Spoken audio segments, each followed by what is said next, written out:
Nilikha namin ang bidyong ito upang ipaalam sa iyo ang mga panganib sa lugar ng trabaho at ipaliwanag kung ano ang iyong mga tungkulin at pananagutan kaugnay ng kaligtasan sa trabaho.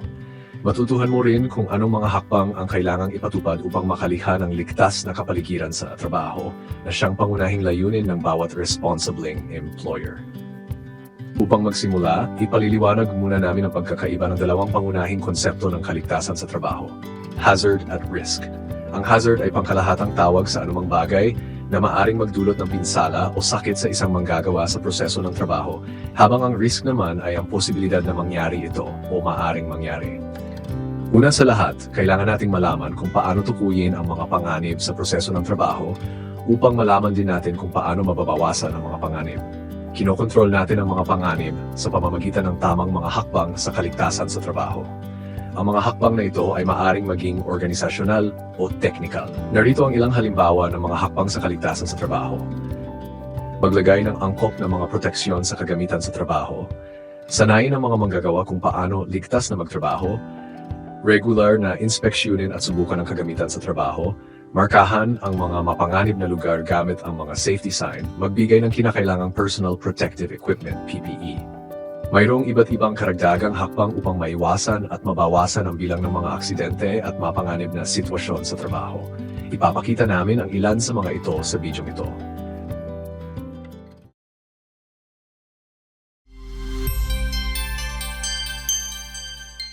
Upang magsimula, ipakikilala namin sa iyo ang mga pangunahing prinsipyo ng kaligtasan na dapat mong sundin habang nagtatrabaho.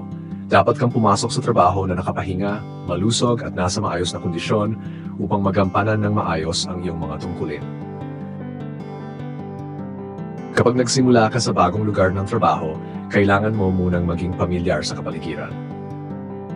Mahalaga na alam mo ang evacuation plan at kung saan matatagpuan ang mga evacuation routes, emergency exits at assembly point. Dapat mong malaman kung saan nakalagay ang mga fire extinguisher, alarm at first aid equipment. Kailangan mo ring makilala ang mga safety signs sa lugar ng trabaho. May partikular silang layunin kaya't huwag mo itong sirain, galawin o harangan. Ipinagbabawal ang pagte-text o paggamit ng mobile phone habang nagtatrabaho. Kailangan nakatuon ka palagi sa iyong gawain dahil kahit sandaling kawalan ng atensyon ay maaring magdulot ng malubhang pinsala. Mahigpit na ipinagbabawal ang pag-inom ng alak at paggamit ng ipinagbabawal na gamot. Huwag manigarilyo sa loob ng planta o bodega dahil ito ay nakasasama sa kalusugan at maaring maging sanhi ng sunog.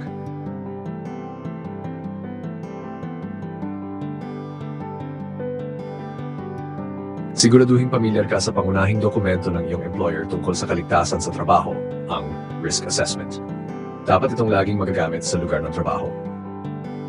Sa risk assessment, nakasaad kung anong mga panganib, pinsala at pagsisikap ang maaring maranasan habang nagtatrabaho. Dito rin tinutukoy kung anong mga hakbang ang kailangang gawin upang mapanatiling ligtas ang mga manggagawa. Ano ang iyong mga pangunahing pananagutan? Lumahok sa proseso ng trabaho alinsunod sa mga patakaran ng kaligtasan sa trabaho at sa mga tagubilin ng employer. Gamitin ang itinakdang personal protective equipment kung ito ay naibigay sa iyo. Iulat sa iyong supervisor ang anumang pagkukulang o sitwasyong maaring magdulot ng aksidente. Pangalagaan ang iyong sariling kaligtasan at ng iyong mga kasamahan.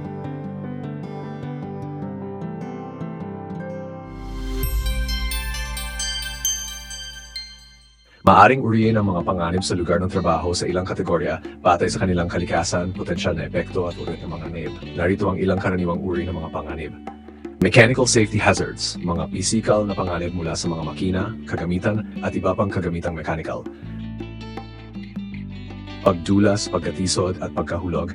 Physical hazards tulad ng ingay, panginginig, temperatura at radyasyon. Electrical hazards, mga panganib mula sa kuryente at mga kagamitang electrical. Fire at explosion hazards. Chemical hazards, mga panganib mula sa mga chemical at proseso ng chemical. Biological hazards. Ergonomic hazards. Psychological hazards. Mahalagang matukoy at mapangasiwaan ng mga employer ang mga panganib na ito upang matiyak ang ligtas at malusog na lugar ng trabaho para sa lahat ng empleyado.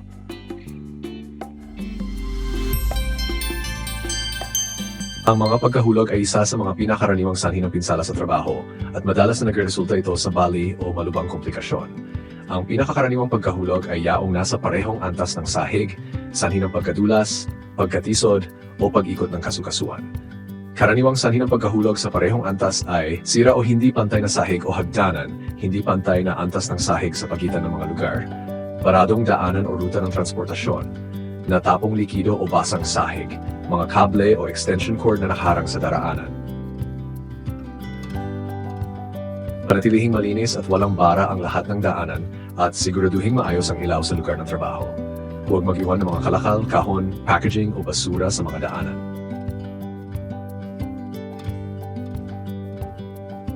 Ang mga ruta ng transportasyon ay dapat palaging malaya sa sagabal at malinaw na nakamarka.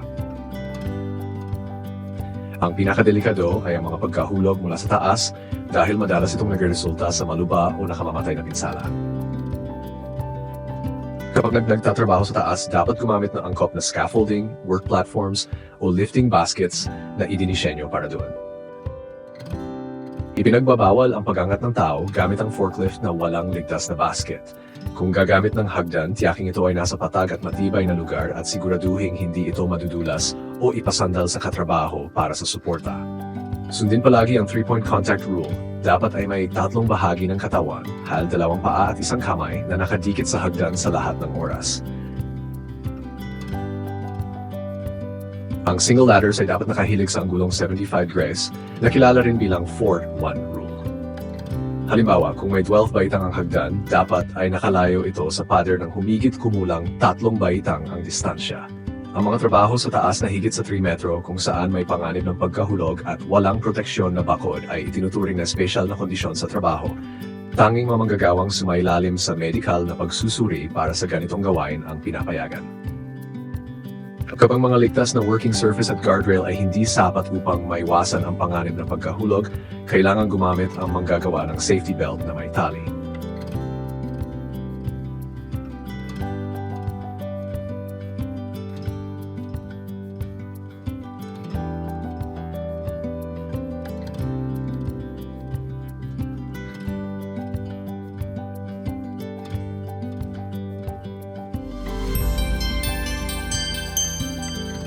Kadalasang nagaganap ang mga mechanical na panganib kapag nagtatrabaho gamit ang mga kagamitan, kapag humahawak o nagpoproseso ng mga materyales at habang kumikilos sa lugar ng trabaho.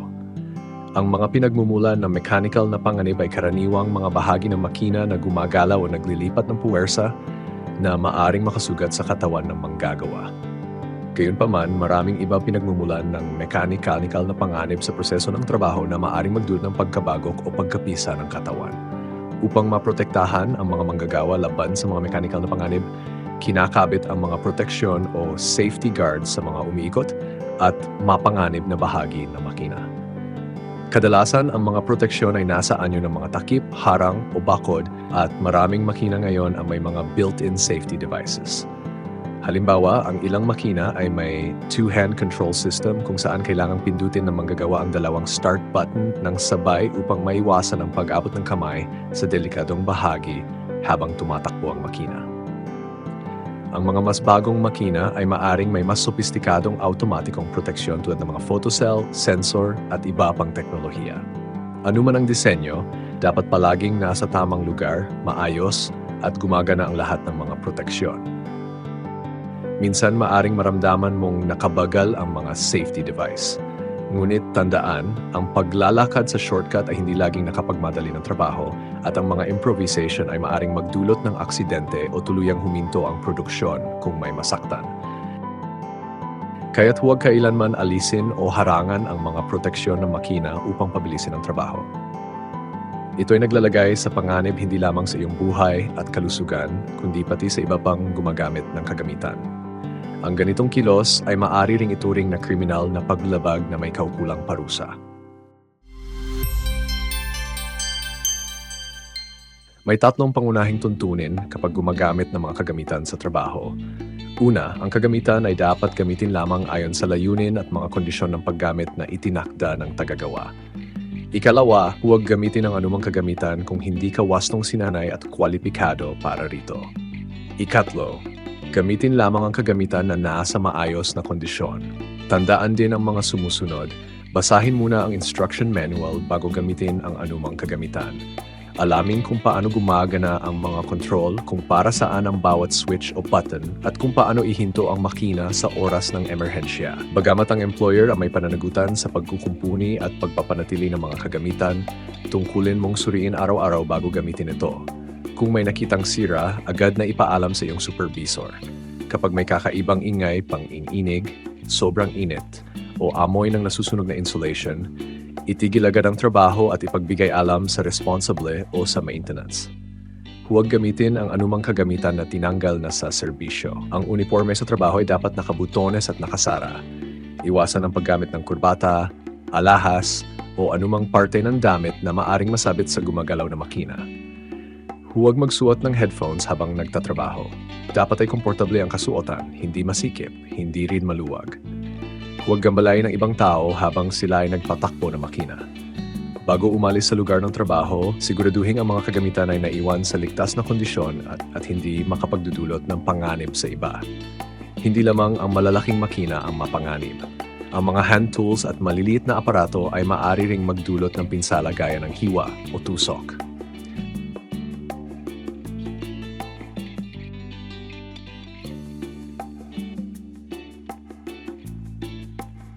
Mga patakaran sa paggamit ng hand tools at portable devices.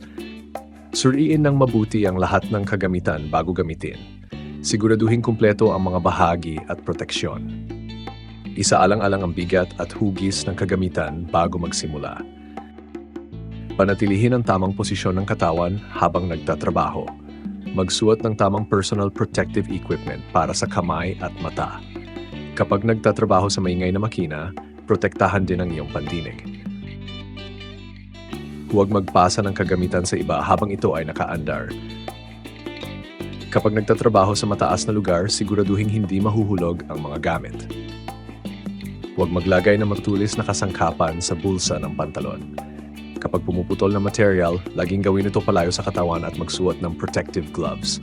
Pagkatapos gamitin, linisin at itago ng maayos ang lahat ng kagamitan.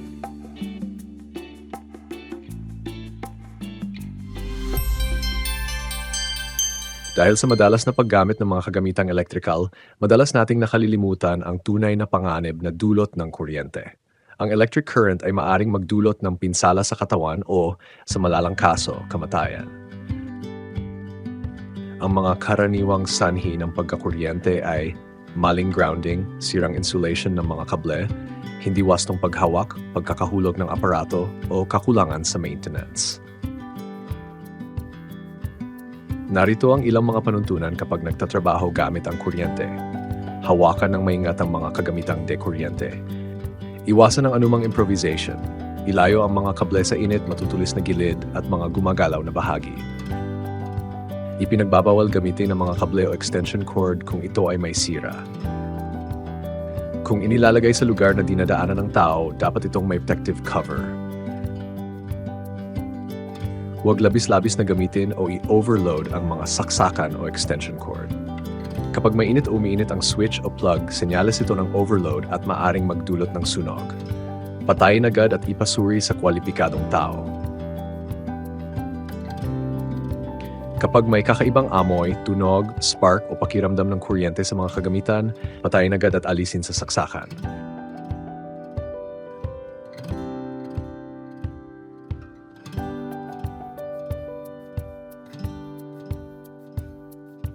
Huwag hilahin ang kable kapag tatanggalin sa saksakan. Dapat hawakan ang mismong plug at dahan-dahang bunutin.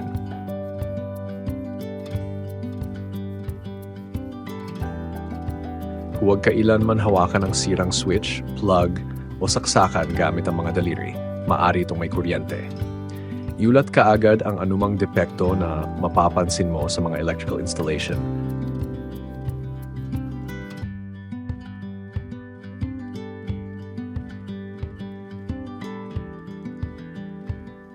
Kapag madalas mag-trip ang circuit breaker, senyales ito ng sira sa linya.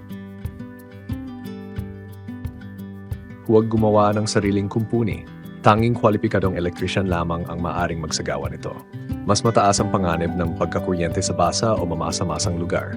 Huwag gumamit ng basang kagamitang electrical o magtrabaho na basa ang kamay at walang tamang sapatos.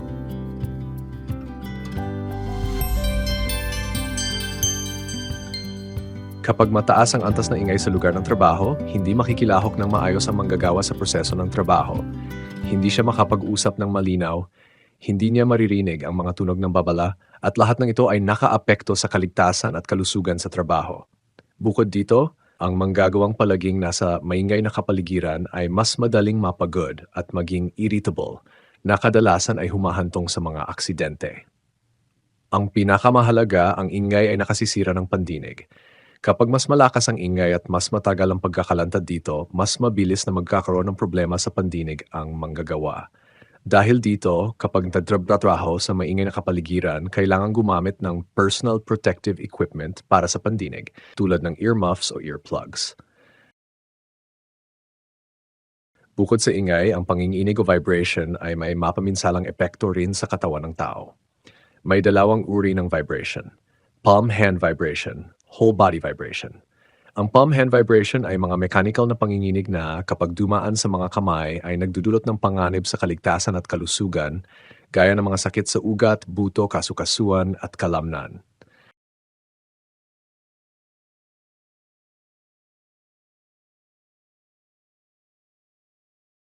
Ang mga manggagawang gumagamit ng mga makinang panggupit, panghasa o pampakintab kadalasang nalalantad sa ganitong uri ng vibration. Ang masamang epekto ng vibration mula sa mga hand tool ay maaring mabawasan sa pamagitan ng paggamit ng shock absorber sa hawakan, paglalagay ng anti-vibration coating goma sa hawakan, at paggamit ng anti-vibration gloves at iba pang proteksyon. Ang whole body vibration naman ay mga panginginig na dumadaan sa buong katawan at maaring magdulot ng sakit sa likod o gulugod.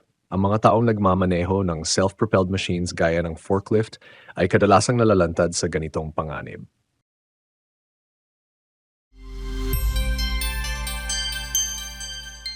Ang chemical hazard ay tumutukoy sa anumang sangkap na maaring makasira sa kalusugan ng taong nakikipag-ugnayan dito habang ito ay ginagawa, hinahawakan, dinadala, iniimbak o ginagamit.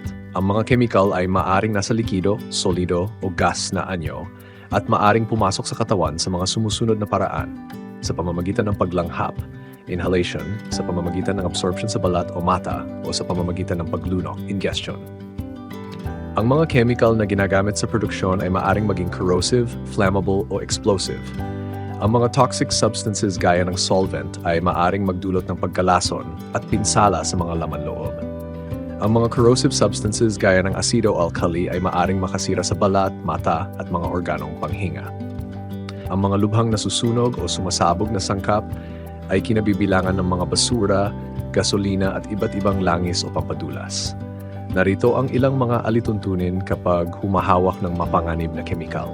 Basahin muna ang mga tagubilin ng tagagawa tungkol sa ligtas na paggamit at pag-imbak bago gamitin. Dapat laging maayos na nakapackage at may malinaw na label ang mga chemical upang hindi makapinsala sa kalusugan ng manggagawa. Ang mga lalagyang pinag-iimbakan ng chemical ay dapat palaging mahigpit ang pagkakasara. Gumamit ng tamang personal protective equipment kapag nagtatrabaho gamit ang chemical. Kung may sintomas ng chemical poisoning, agad na humingi ng unang lunas, first aid.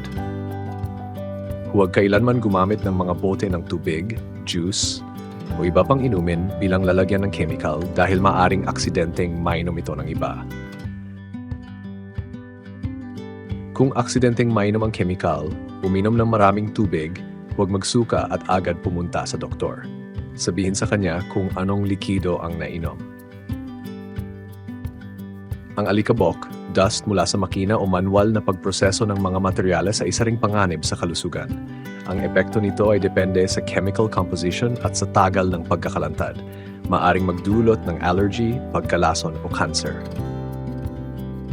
Upang maiwasan ang pagkalat ng alikabok, dapat gumawa ng preventive measures gaya ng paglalagay ng lokal na ventilasyon sa pinagmumulan ng alikabok, pagsisil ng proseso at regular na paglilinis.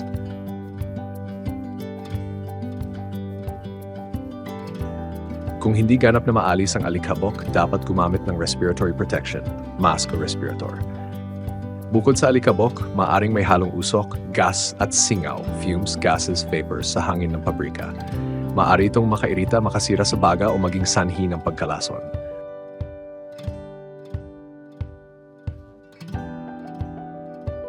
Ang mga pandikit, pintura at solvent ay maaring magdulot ng pagkapagod, pagkahilo, sakit ng ulo, pagsusuka at pagkalason.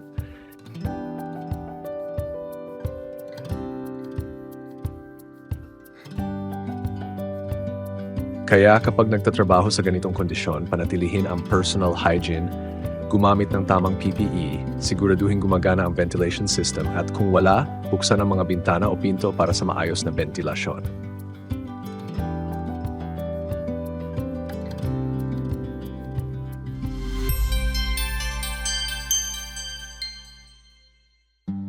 Ang mga lugar at gawain na may pinakamataas na panganib ng sunog ay kinabibilangan ng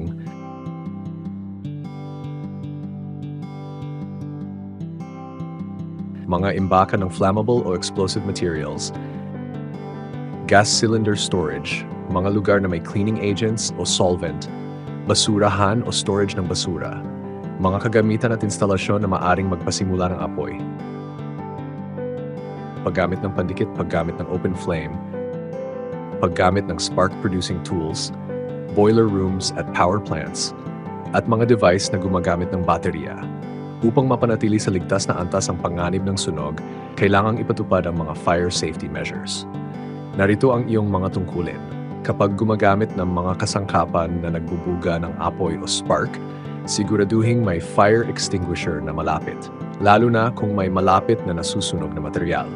Ang paninigarilyo ay pinapayagan lamang sa mga lugar na espesyal na itinalaga at malinaw na nakamarka.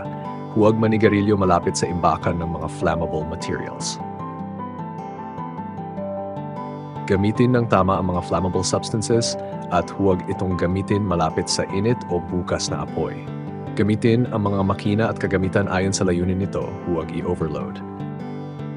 Huwag mag-iwan ng mga nasusunog na materyales gaya ng mamantikang basahan, papel, sap o packaging. Huwag isandal ang mga combustible materials sa dingding. Huwag haranan ang fire doors, dapat laging maaring isara. Huwag mag-iimbak ng mga bagay sa harap ng hydrant cabinets o electrical panels. Dapat laging madali itong maabot.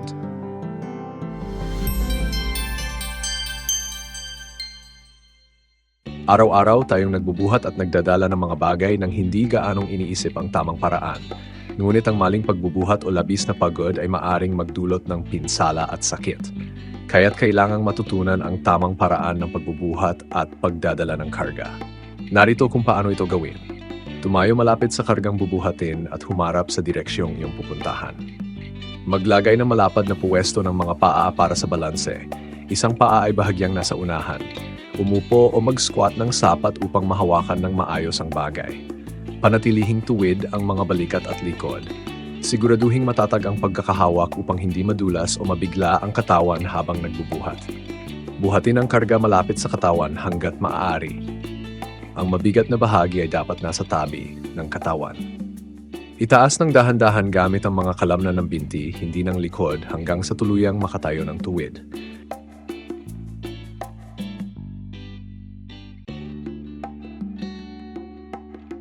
Mas tumataas ang panganib ng pinsala sa manual na pagbubuhat kapag pagod na ang manggagawa o kung mali ang pagtatantiya sa bigat ng karga. Kapag pagod, bumabagal ang kilos at nagiging hindi matatag ang hakbang kaya't mas madaling masugatan.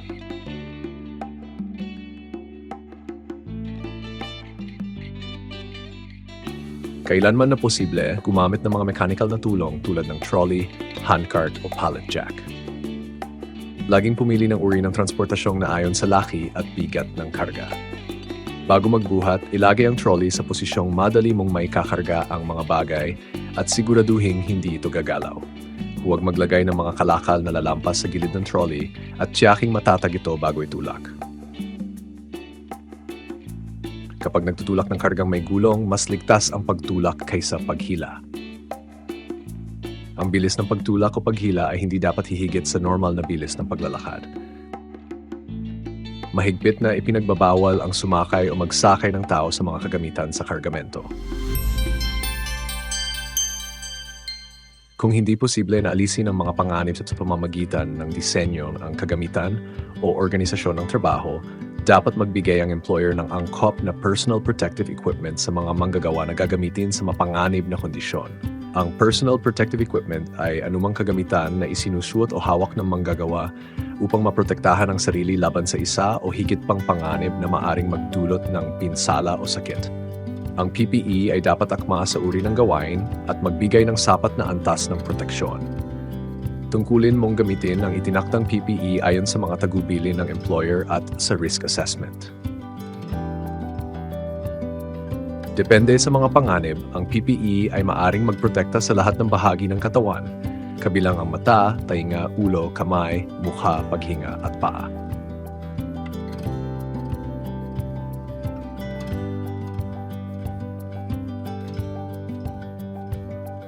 Narito ang ilang halimbawa ng PPE na maaaring gamitin. Proteksyon sa tainga air protectors, angkop na guwantes, protective gloves, sapatos na pangkaligtasan na may bakal na takip at matibay na talampakan,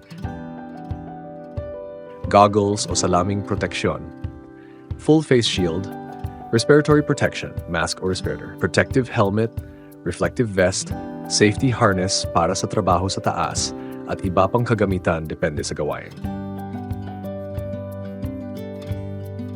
Tandaan, laging gumamit ng PPE na itinakda para sa iyong trabaho. Suriin muna ito bago gamitin, lalo na kung ito ay life-saving equipment tulad ng fall arrest system o respiratory protection. Ang paggamit ng PPE ay maaring makaiwas sa pinsala o sakit at maaring magligtas ng iyong buhay.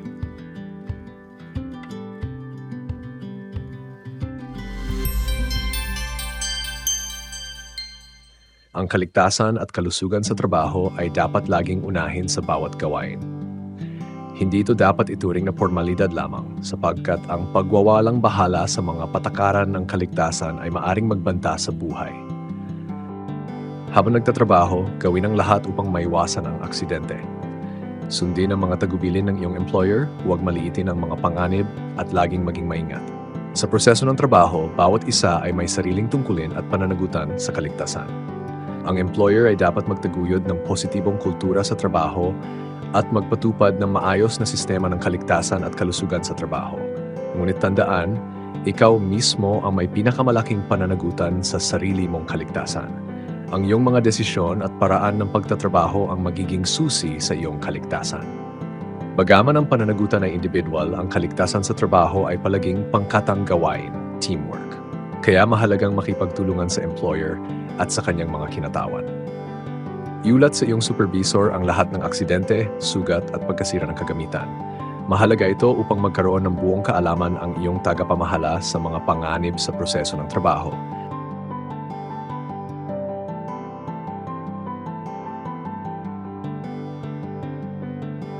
Laging maging responsable at huwag magpanggap na walang nakita.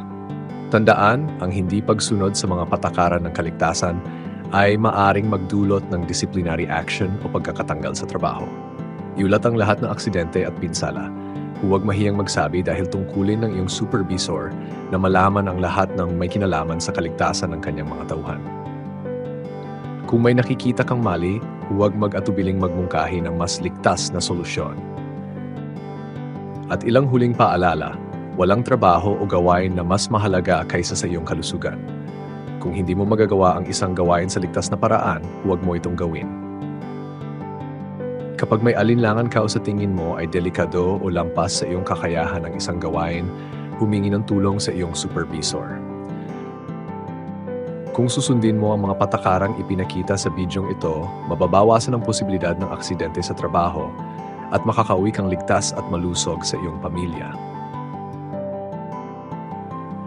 Kung mayroon kang mga karagdagang katanungan tungkol sa kaligtasan at kalusugan sa trabaho, basa ng may binigay na tagubilin at kung kinakailangan, makipag-ugnayan ng personal sa iyong supervisor o employer.